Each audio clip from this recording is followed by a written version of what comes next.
Yo, what's up guys, it's Suraj from Tech Devoted and welcome to the 2018 Layman's Guide to Buying a Camera. In this video, I'm going to go over the different camera options between the 25,000 and 80,000 rupee budget range. For the sake of simplicity, I'm only going to cover the most accessible or the most popular camera brands. So here in India, that would mean Canon, Nikon and Sony. A couple of things before we get started. One, all the cameras I'm going to discuss today, they're all APS-C or crop sensor cameras. And number two, these prices were taken off Amazon India in August of 2018. They're all inclusive of a kit lens, but of course prices are always changing. So to get the most updated pricing, check out the links in the description below. Also, if you do end up finding this video helpful, I would really appreciate it if you could make your camera purchase through one of the links in the description. Gives me an extra kickback at no extra cost to you, helps me run the show. But enough chit chat, without wasting any more time, let's jump right into the guide. Alright, so let's kick this off with the under 35,000 rupee price segment. This is the segment that you should be looking at if you're looking to get your very first camera or just looking into get into photography or videography. So in this segment there's three main options that I would suggest: the 1300D from Canon, which is priced at 25,000 rupees, the D3400 from Nikon, which comes in at 30,000 rupees, and the Sony A5100, which is priced at 34,000 rupees. And surprisingly, not a lot of people talk about the Sony camera, but in this video or in this section I'm gonna cover the Sony as well. So as you can see, I've created this sort of a chart slash comparison format where you can see the different specs of different cameras. So starting off with the megapixels, the 1300D has 18, the D3400 is 24, and the A5100 also has 24. Now I know bigger is better, but that is not always true, especially not in the case of megapixels when it comes to cameras. 18 is, trust me, good enough. It's good enough for prints and stuff like that, so don't pay too much attention to the megapixels. Burst mode or continuous shooting is an important parameter when it comes to photography. So the 1300D can do 3 photos before it needs to take a break. The D3400 can do 5 frames per second, and the A5100 can do 6 frames per second. Focus points is another spec that in my opinion is overrated. It's not really that important, but as you can see, the 1300D has 9 focus points, the D3400 has 11, and the A5100 has a whopping 179 focus points.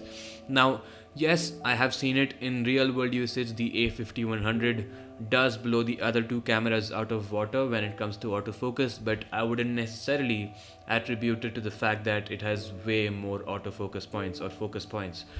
So the 1300D and T3400 do have autofocus, but the way it works is you have to half press the shutter button and then it will focus on your subject. But in the A5100, it does have continuous autofocus. So what it means is it'll automatically focus on your subject without you needing to press the shutter button. So if you're looking into doing vlogging, like literal vlogging, what Casey Neistat and Mumbai Karnikhil do, if you want to just go around and capture places, the A5100 will allow you to do that since it has continuous autofocus, but the other two cameras don't. Neither of these cameras have a microphone port. They do have inbuilt microphones, but they don't have a port for an external microphone. 1300D and the Nikon don't have a flip out screen, but the Sony does have a flip out screen. It's not completely flippable, but it is flippable to the point that you can flip it up and see your face. It doesn't flip to the side, but only upwards, whatever. The 1300D and the Nikon don't have touchscreen either. The A5100 does have touchscreen. Again, the touchscreen only works to change the focus. You cannot really use it inside the menu. Viewfinder, which is extremely important when it comes to photography especially, is present on the 1300D as well as the D3400, whereas the A5100 does not have a viewfinder. Speaking of video frame rates, the 1300D can do 30 frames per second at Full HD, 60 frames per second at 720p. The Nikon can do 60 frames per second at Full HD as well as HD. But take a look at this, the A5100 can do 60 frames per second at Full HD and 120 frames per second at 720p. Now, I wouldn't necessarily use 720p footage in 2018, but if you really need the option of 120 frames per second slow motion, You do get it on the A5100. It is an option. So clearly the A5100 is the most video oriented camera in this price segment. Speaking of flat profiles, straight out of the box, neither of these cameras come with flat profiles, but I do know that on the 1300D you can install them, third party ones. Battery life, 500 shots on the 1300D, D3400 gives you 1200 shots, and the A5100 gives you 400 shots on a single battery. Wi-Fi is not a feature on the D3400, it is a feature on the 1300, and it is also a feature on the A5100. On the D3400, although I know that there is Bluetooth and there's something called SnapBridge, I believe, and using that you can transfer photos. Weight, the Canon camera is 485 grams, the Nikon is 395, and the A5100 is 283 grams. So the Sony is a mirrorless camera while the other two are DSLRs. That's why the weight on the Sony is less. The battery life is also less on the Sony since it's a mirrorless camera. But I don't really know which camera is best for you. This is the spec sheet under the 34,000 rupees segment. So decide the camera that you should get depending on your needs. But if you're going to be doing video mostly, vlogging especially, A5100 would be the wise choice amongst these cameras. The Nikon is sort of like a hybrid, does both photo and video really well, and it's priced at 30,000 rupees. But if you cannot spend even 30k, if 25k is your fixed budget, the Canon is a really good camera as well. It has a really good color science and a great selection of lenses too. So don't make your decision just yet. Don't just make your decision just based off of this one sheet, because there's so many other factors that I will be talking about towards the end of the video, so do stick by.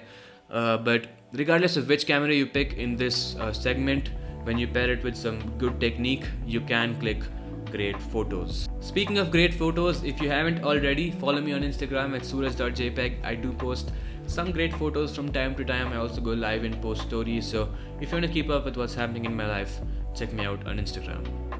Alright, so now let's take a look at the 45,000 rupee price segment. This could be either your first camera if you have a bit more money, or you could be upgrading to one of these from a lower end camera. So again, we have three options: 200D from Canon at 40,000, D5600 from Nikon at 40,000, the A6000 from Sony at 42,000.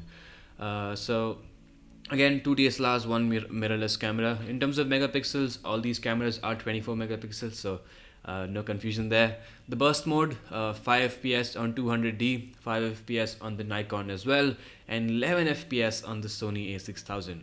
Focus points, again, you can kind of neglect it, but I have checked, and all three of these cameras support continuous autofocus, so you can kind of just vlog with them.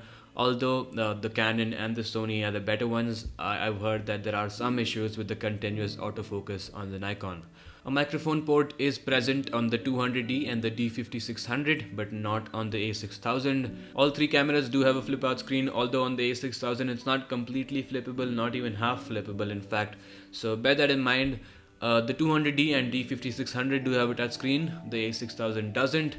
Viewfinder, this time it's present on all three cameras. The 200D and D5600 being DSLRs, they have optical viewfinders, but the A6000, since it's a mirrorless, it has an electronic viewfinder, and in my opinion, electronic viewfinders are much better. Don't at me. The frame rates, all three cameras here can do 60 frames per second at both Full HD and 720p.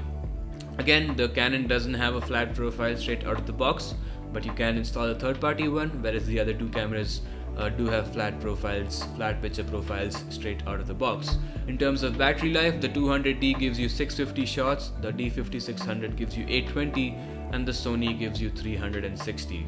Wi-Fi is present on all three cameras. In terms of weight, the 200D is 450 grams, the Nikon is 465, and the Sony is approximately 350 grams. So if you're looking for all around sort of a hybrid camera, I would recommend the 200D. It does have decent battery life. It does have, all the autofocus and other features as well. It does have a touch screen. If you're looking for something that's extremely small, extremely lightweight, but don't care as much about battery life, then the Sony A6000 should be your pick.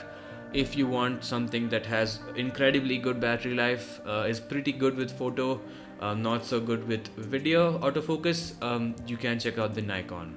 Oh, and just so you know, I have linked this exact guide down in the description for you guys to download. So in case you want to use it, if you want to come back to it for reference, you're more than welcome to do that. I've also included some extra bonus tips. I've included some extra lens recommendations that I won't be talking about in this video. So if you want to check out all of that, you can download the PDF guide from the link in the description below. Alright, so let's talk about the under 75,000 rupee price range. Now this shouldn't be your first camera. This should only be something that you're upgrading to. So taking a look at the options, again we have 80D from Canon, D7500 from Nikon, and the A6300 from Sony. In terms of megapixels, you have 24 on the Canon, 21 on the Nikon, 24 on the Sony. Burst mode or continuous shooting, again 7 FPS on the 80D, 8 FPS on the D7500 and 11 FPS on the Sony A6300. By the way, if you're wondering what 11 FPS sounds like, I apologize for flexing. I am an A6300 owner, so I am going to be a little biased. This video is also being recorded on the A6300, so there we go. Also, I am working on a 2018 Sony A6300 review, so if that's something that you're interested in, be sure to hit that subscribe button as well as hit the bell icon so you know when the video comes out. Anyway, back to the point. Focus points, you can take a look, but again, all three cameras in this segment have top of the line autofocus systems in both photo and video. That's not something you should be worrying about. Microphone port is present on all three cameras. Flip out screen is also present on all three cameras, but again the A6300, the flip out screen on it is not exactly flippable, same story as the A6000. Touchscreen is present on the Canon and the Nikon but not on the Sony. Viewfinder, again same story. Since the Canon and the Nikon are DSLRs, we have optical viewfinders. Sony being a mirrorless, it has electronic viewfinder.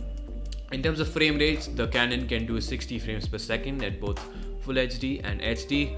The Nikon can do 30 frames per second at 4K and 60 frames per second at 720p, or I believe it's Full HD. I'm not too sure. Gonna have to fact check that. But on the Sony, you can do 30 frames per second at 4K and also 120 frames per second at Full HD. In terms of flat profiles, you don't get any on the Canon. Again, straight out of the box, you don't get any, but you can install third-party ones. On the Nikon and the Sony, you do get flat profiles straight out of the box. Battery life, the 80D is rated at 960 shots. The Nikon is expected to give 950 and the Sony is rated at 400 shots. All three cameras do have Wi-Fi, and in terms of weight, the Canon weighs in at 730 grams, the Nikon is 640 grams and the Sony is 400 grams. So if you want something that's extremely light, you want 4K and of course 120 frames per second and don't really mind a terrible battery life, then the Sony is a good camera. If you want something that has extremely good battery life, really good autofocus, a somewhat big body for whatever reason, and don't mind the lack of 4K, then the Canon should be your pick. If you want sort of like the best of both worlds, you can go with Nikon. Again, this exact PDF guide is available for free download from the link in the description, so should you feel the need to come back to this guide for reference, you can do that. Alright, so those were all the different camera options that I would suggest you take a look at. Obviously, there's so many things that I haven't talked about, and I don't think it is practically possible for me to talk about in such a short span. But just to throw it out there, some other things you should absolutely consider are the user interface, color science, lens selection, overheating issues, if any, and there's just so many different things that you should absolutely consider. This is just a starting point. I hope this video serves as a starting point in your quest to find the right camera for you. But one absolutely important thing is to try before you buy. So try out the camera, go to your local camera store and get hands-on experience. No kind of guide can replace actual time spent with the camera. So do your homework, do your research and find the best camera and happy shooting. But I hope you found this video helpful, at least to a certain extent. If you did, give it a like. Again, purchase through my links. If you decide to purchase online, it helps me out. If you're new around here, consider subscribing. And again, if you need the guide at any point of time, you can download the PDF from the link in the description. It's free. It's been Suraj. Thanks so much for watching.